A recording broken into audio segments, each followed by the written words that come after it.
I am a dentist, and this incident happened a few years ago.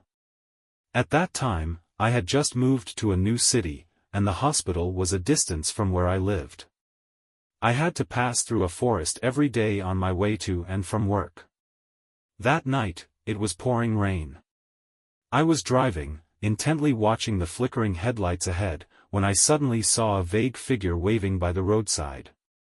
I slowed down and pulled over, with the wipers still desperately scraping away the rain. In my blurred vision, I saw a mother and her son standing by the road. They were drenched, the woman holding a little boy, her face full of anxiety. She told me that her car had broken down not far away, and the towing company said it was too late to handle it until the next day. It was cold and late, and the little boy had a fever. The situation looked very bad. I glanced at the tilted car not far away and hesitated for a moment. I was really tired at the time and just wanted to go home and rest. But looking at the mother's anxious eyes, I couldn't bear to refuse her. I said, "My home is nearby. Why don't you come to my place for the night, and we can deal with the car tomorrow?"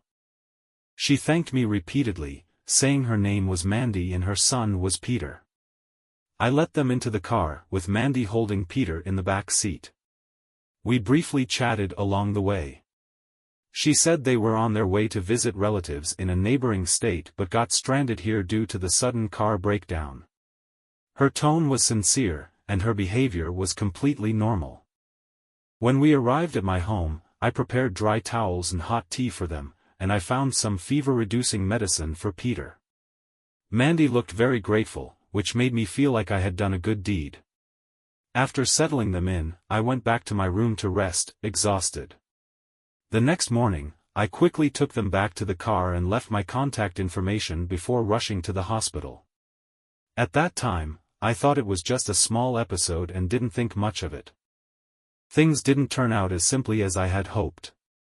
A few days later, Mandy began to frequently send me messages. Initially, they were just simple greetings and thanks, gradually turning into trivial daily shares, and then into endless messages.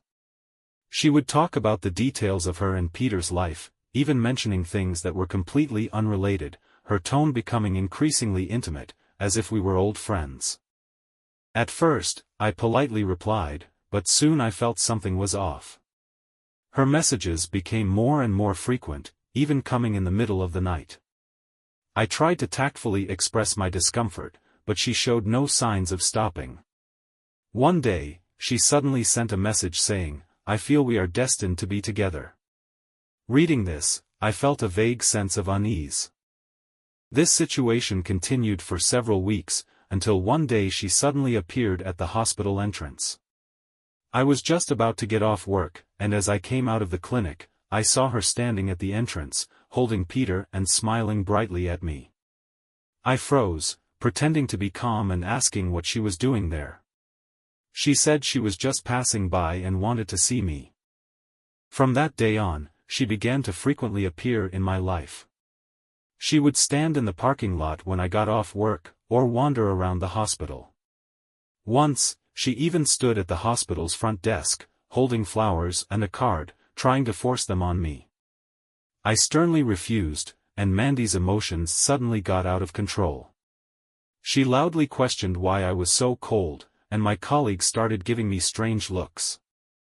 I felt very embarrassed, but I hadn't yet realized the seriousness of the problem. As time went on, Mandy's behavior became increasingly creepy.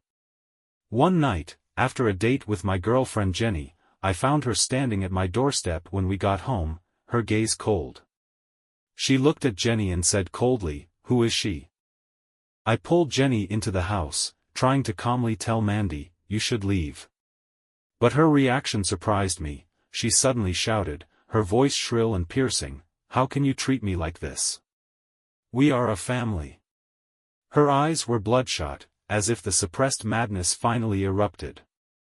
Mandy waved her arms, approaching angrily, her face full of resentment and unwillingness. "Why did you bring this woman back? She is the third party." Her voice grew louder, almost shattering my sanity. Jenny was scared and hid behind me, and I could only barely pretend to be calm. my body so stiff I dared not move. While protecting Jenny, I tried to stabilize the situation, but in reality, I was at a loss. Jenny suggested calling the police, which finally made Mandy glare at us before turning and leaving. That night, she didn't let up at all. My phone kept vibrating with her aggressive accusations and unease. She crazily called Jenny the third party, saying Jenny had destroyed our relationship. What was even more frightening was that her voice messages were filled with hysterical screams, her voice so sharp it felt like a knife piercing through my ears. "I will deal with her. I will make her disappear from our lives." That tone sent chills down my spine. I began to feel afraid and reported to the police, but since Mandy hadn't caused any actual harm to me or Jenny, the police could only advise me to strengthen my precautions. Then I blocked her number, but she continued to contact me with a new account, even sending letters to the hospital. Some of my friends also started receiving messages from her, claiming to be my girlfriend and trying to get more information about me from them. One day, I received a package. When I opened it, there was a photo frame inside with a picture. The people in the photo were me, Mandy, and Peter, but my face was spliced onto another man's body, the image grotesquely eerie. Next to the frame was a note that said, "How happy we are, a family of 3." Seeing all this, I felt my breathing become heavy. When Jenny and I were out for a walk, my phone suddenly popped up with a message. I opened it and saw that it was our current backs. Below the photo was a sentence, "Unfaithful man, you will regret it." I was so scared that I froze, looking around hastily, but saw nothing. Suppressing the fear in my heart, I said to Jenny, "Just run and don't stop or look back." Then I pulled her and ran quickly, passing through several blocks until we finally reached Jenny's house and let out a sigh of relief. After we entered the house, I locked the door and told her what had just happened. She also felt uneasy after listening, and my gaze involuntarily turned to the window. I kept looking nervously when I suddenly saw a familiar figure behind a tree across the street. Mandy was hiding behind the tree, looking towards the direction of the apartment. I quickly pulled the curtain and called the police, but when the police arrived, there was no one behind the tree. The most chilling time was when I returned home one day and found the lights on inside the house. I clearly remembered turning off the lights when I left, and my heart immediately sounded an alarm. I carefully pushed the door open, and the sight in front of me almost made me scream. Mandy was actually in my kitchen, with a table full of steaming dishes, Peter sitting in a chair nibbling on a piece of bread, and Mandy smiling brightly. She looked at me and said, "Today is Peter's birthday. Let's have a good meal as a family of 3." My mind went blank, and I suppressed my fear, shouting loudly, "Mandy, you can't do this. You have to leave." However, her face changed, and she coldly scolded me, "How can you scare Peter? Didn't you say we are a family?" Her voice became more and more shrill, and at this moment, I noticed that she was holding a kitchen knife in her hand. I was so scared that I was sweating profusely, and I kept moving towards the door, trying to squeeze out a few words to calm her down. Mandy approached step by step, saying, "I don't care about your girlfriend, really, as long as you remember to come home, I really don't care." Her voice was low and oppressive, each word like a warning.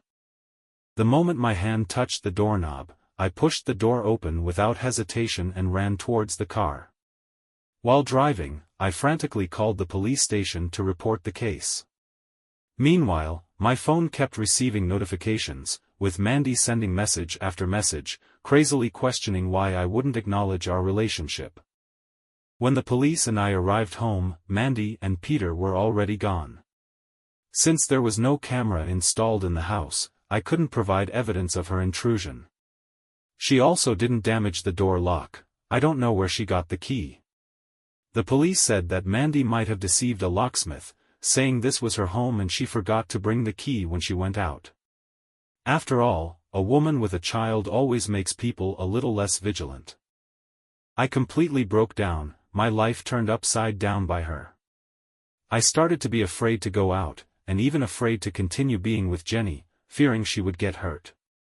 Helplessly, I decided to move. A few nights before moving, when I returned home from work, I saw a paper bag hanging on the doorknob. Inside was a selfie of Mandy and a red ribbon-wrapped envelope. The letter was densely filled with words, spanning 10 pages. What was even more eerie was that there was a tuft of hair at the bottom of the envelope, as if she had deliberately cut it off. I quickly threw the paper bag into the trash can. A few minutes later, my phone rang, and it was a message from Mandy. "I know you're home now, don't be afraid, I just want to express my feelings." Seeing this sentence, I felt a chill down my back, as if she was watching me nearby. Now I have moved to a new city and even changed my name. I quit my original job and cut off contact with all my colleagues and friends, just to completely get rid of Mandy. Since then, I have never met Mandy again or received those unsettling messages. Even now, I am still afraid of late-night messages or seeing a lit house when I return home at night. Sometimes, I think back to that rainy night. If I hadn't stopped the car, would everything have been different?